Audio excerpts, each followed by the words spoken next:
welcome to Kimmel's Irish Pub. Time for another movie review. Tonight's movie, Last Seen Alive. Gerard Butler is in it. I'm assuming he's Will, who, actually I could see his name on here. Yeah, his soon-to-be ex-wife goes missing at a gas station or something like that. So now he's got to try and find her, and he's got to delve into the criminal underbelly of the city. And he's also being chased by authorities or something like that. I don't know. And a race against time to save her life, right? You get it, right? Alright, hour and 35 minutes long, so good. Good weeknight movie, 5.5 on IMDb, 4,298 people so far. Jaimie Alexander, I assume, plays his soon-to-be ex-wife. And I don't like when it doesn't scroll like that, but that's all I recognize at the start. But as you know, sometimes, like Ethan Embry, that guy looks like the guy from Empire Records. Not on Rex Manning Day. That's what he looks like on here. I could be wrong.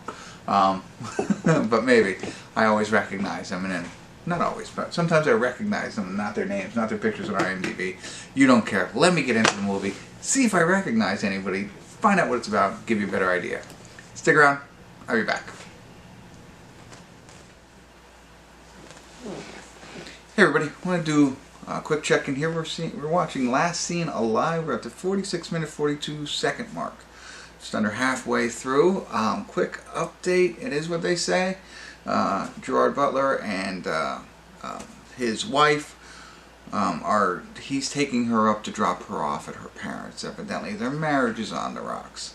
And it's quite, I don't know, I'll get to this, but their marriage is on the rocks because of her. She has an affair, and then decides that she no longer has any feelings for him anymore. So, so she needs a break to figure things out. And I'll tell you why I say it like that, right? So they're going up, and of course she goes missing.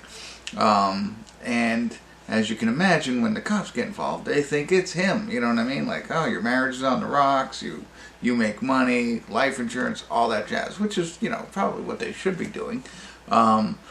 But, so he's suspect number one. But he obviously didn't do it. And it's clear. It's not like a, it's not like a mystery or anything like that. And so they aren't as eager to find her. I mean, they're not super lackadaisical. They are taking action. But he's taking action on his own. He's doing whatever he wants. And that's why I bring that up. Because you think about it, you think about this guy who's been cheated on, whose wife says she's no interest in him anymore, she wants to leave him. He's actually going out and trying to find her because he wants to.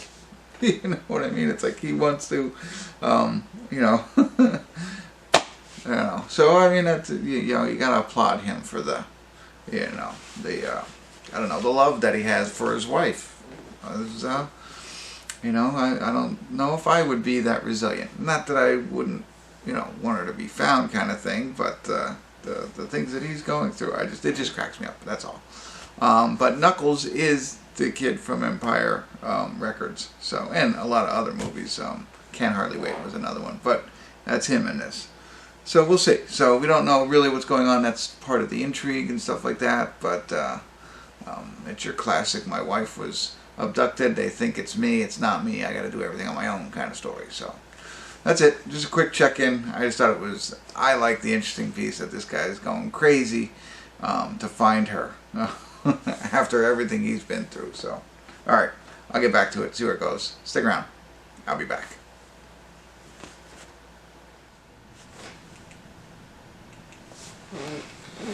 Hey everybody, we're at the credits of Last Seen Alive. I have to say a couple of different things really quick. First of all, what I kept trying to say last time was he's not looking for her to prove himself innocent.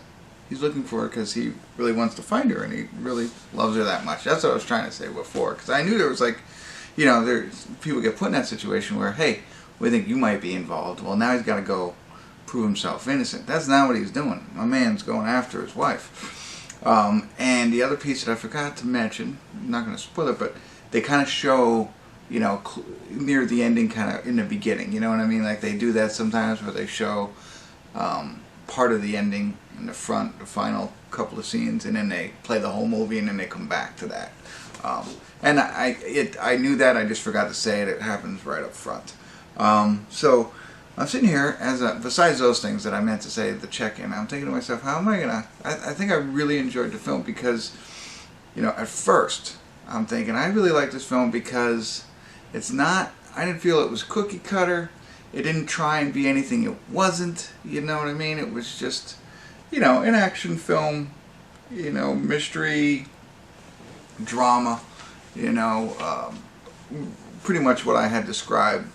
And I know we've seen other movies like this, but they didn't try and trick you or lead you down a path. They kept you in the dark, but there was no, like, you know, somebody's trying to be smarter than you kind of movie, right?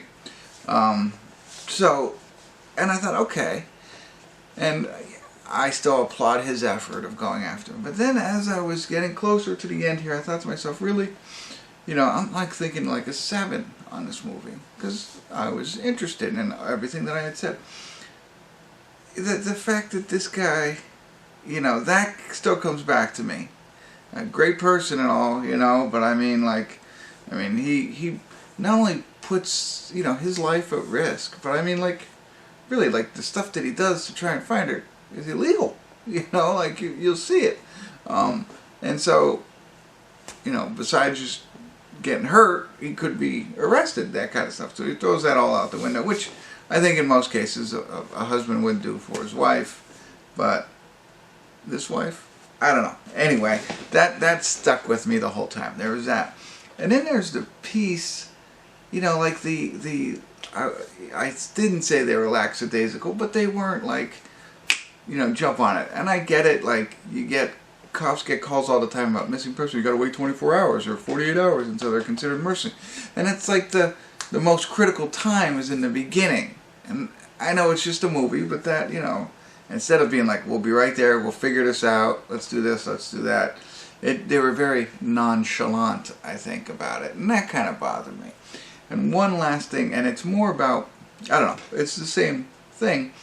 I thought to myself, there was a scene where the detective is talking to the parents, and they're like, you should have, you know, helicopters combing the area, and you should, you know, take down the main suspect and bring him in for questioning, something along those lines. And the detective quickly says, you know, there is no main suspect. No crime has been committed. All we know that she's not here at this house, and she's not at the gas station. That doesn't mean any crime has been committed, right? So, like, I was like, he's right. I get it. But, like, when he said that, it's interesting because I immediately came back to, okay, no crime has been committed because there's no proof. But yet, people can be arrested and detained without being proved guilty. They're guilty until proven innocent.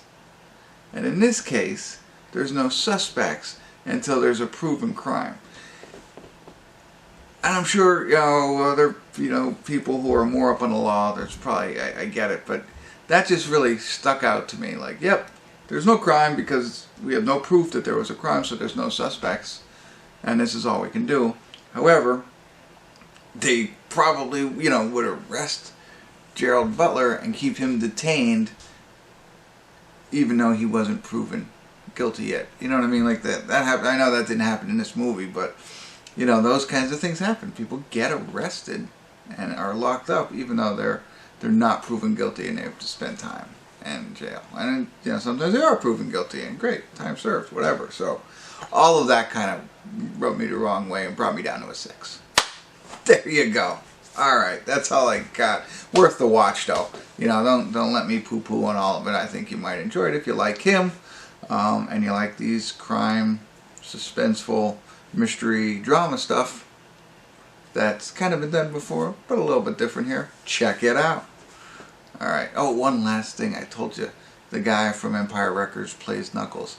Right before this, my daughter said, you know, maybe we can watch a movie at some point. I was like, okay, what do you want to watch? Sonic 2, which has Knuckles in it. That's pretty ironic. I don't know if it's ironic, but it's pretty funny. All right, that's it. Thanks for tuning in. Kimmel's Irish Pub.